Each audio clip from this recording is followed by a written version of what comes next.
Carlos, you may not know me personally, but let me be one of the first to congratulate you on your election as new president of the FIA.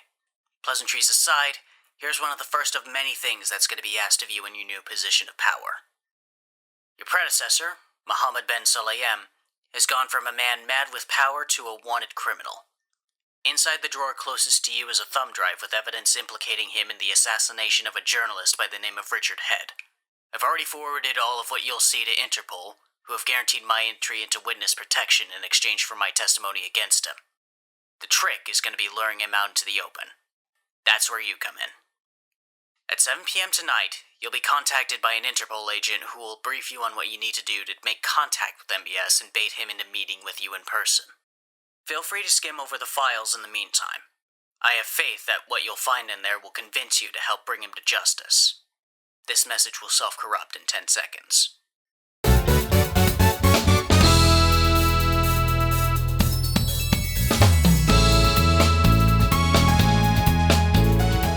Welcome back to the Fast Track. This week we wrap up the F1 V10 saga at the fan-favorite Interlagos circuit. As I mentioned at the end of last week's video, we've been here in the past, albeit in slower F3 cars, and I have talked at length about this track, but I'll try to keep it brief for those not already in the know.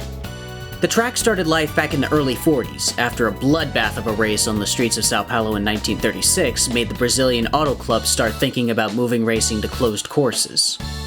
They negotiated with British engineer, entrepreneur, and landowner Luis Romero Sanson to build a track on his property, which sat, and currently sits, in between two large water reservoirs, hence the name Interlagos. This place would also become a training ground for domestic talents to hone their skills, including one Jose Carlos Paz, who would become one of the very few hometown heroes to take a Formula One win here, once they started visiting here in the early 70s. However, he'd later pass away after a plane crash in 1977, and the track would be officially renamed in his honor 8 years later. Despite the overall layout not changing much since our last outing, there's still a few minor differences to take note of with this 1992 version. Most notably the pit exit dumping cars out onto the racing line through the Senna S, with the other differences becoming more apparent as we look into the final hot lap of this series.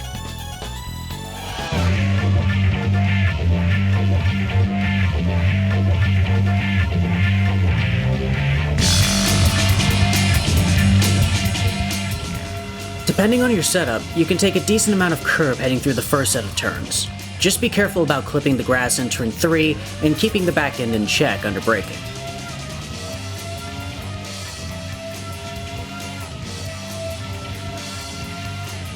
Brake somewhere between the Aero and 50 boards for 4 and power up, avoiding the inside curb and doing your best to keep it straight over the bump on exit. Tap the brakes and downshift for 6, balancing the car so it hugs the right going uphill. Then wash out and brake for turn 8. Compromise your exit for a good line into 9, using gradual throttle to plant the car on exit, then dash up the hill and brake for 10. Watch the oversteer on exit here, as the turn is slightly banked. Take 11 flat, then use the end of the outside curbing as your braking reference through Junsao, once again avoiding the inside curb and being gradual on power. From there, flat out to the end.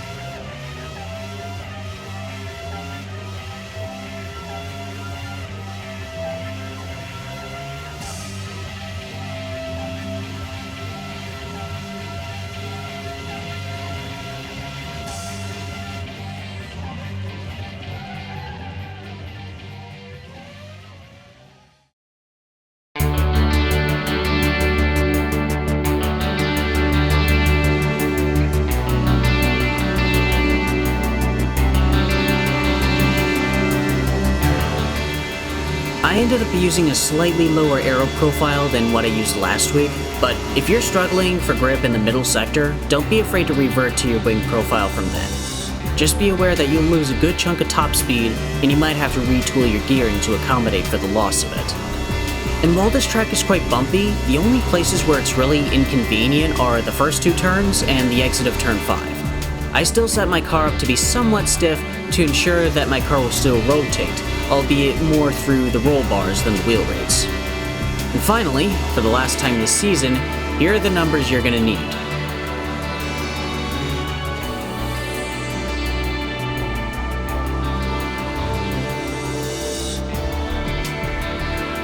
And that pretty much wraps up this season.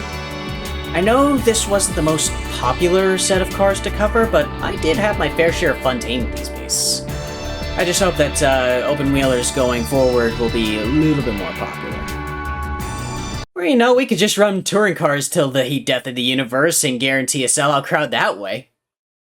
Regardless, though, I really do hope you guys liked watching this series of lap guides, and I would really appreciate if you'd like, leave a comment, subscribe, all of that, and just stay tuned for what I have planned in the future.